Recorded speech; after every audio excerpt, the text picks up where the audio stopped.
Why is there so many videos about them telling people that the UFOs are under the ocean? When for decades we've been trying to tell you guys that they've been under the ocean, they're under the ground, they're in the sky, there's interdimensional beings, there's things called Ras that are considered animals. They look like giant flying millipedes with millipede-like legs, and they fly through the sky. Sometimes they fly through your plane, they fly through a whole bunch of stuff. Nobody ever pays attention to any of this stuff. I've been telling people about the orb that was around Mark Carter. I've been telling people about how the stars leave. I've been telling people about how space doesn't have anything in the dark side of it. As far as the blackness in the space, that's the black waters. The stars are in between that and the earth. And in between all of that stuff is the firmament that separates us from the black waters. So wherever space is in there, the space is inside the firmament. That doesn't mean the earth is flat. It just means we cannot wrap our heads around where we really are. If we shed out of this body, do we actually leave anywhere? Or do we just go back into another rebirth until the calling comes? Because God is in everything, like I said, like water. No matter what your religion tells you, God couldn't be a part of this world by watching it from above, unless he was in the UFO. And it's where he became. But it's a fact that everything in life happens, and in order for life to continuously happen on this earth, something like a life giver has to be here. Just think about that.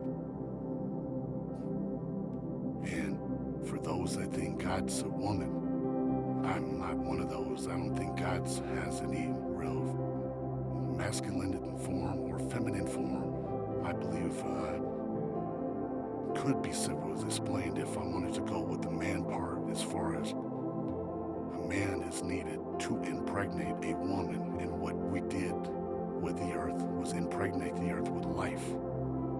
And it took a man to come in and do so. So that could possibly be a scenario, but I'm not even here to argue that. It was just something that got into my head and had to get out.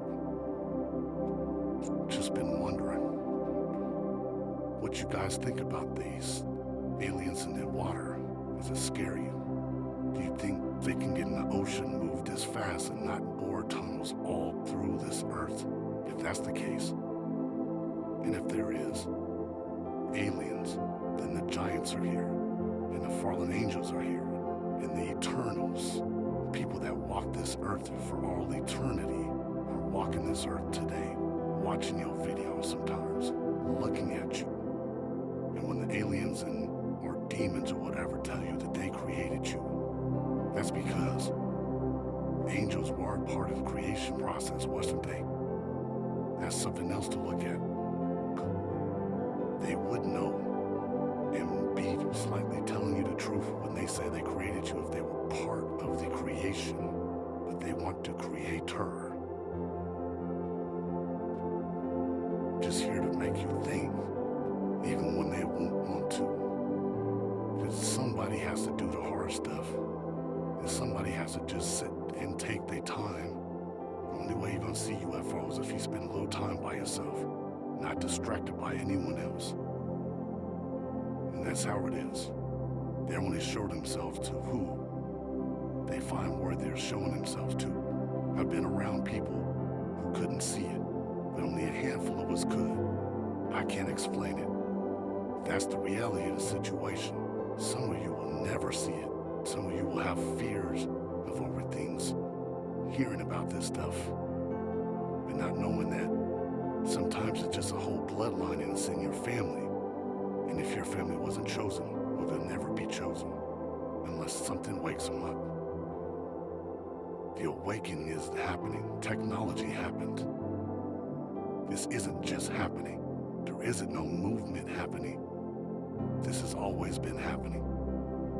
And you guys just now are opening your eyes because somebody told you to look up, not because there's a shift. You guys feel the pressure. Everybody's talking about the feelings, and it feels odd. Daytime feels like nighttime, all of these things. It's because of the damn polar shift. And even if we were on a flat plane or anything, that doesn't mean the poles can't shift. They can't be reversed. And with that, everything that we know can feel a little bit different. Pressure would change everything. Weather would change. We'll be going through these things. As we always see throughout the years, a couple of thousand, a couple of million years, we have cycles that have to be complete. And everything is in a circle. Depending on how you do it, even time's not even linear. We only experience it in a linear fashion so that we can record it. But time's not linear. Everything is happening simultaneously. Your life and your death has already happened, but you were experiencing it halfway through.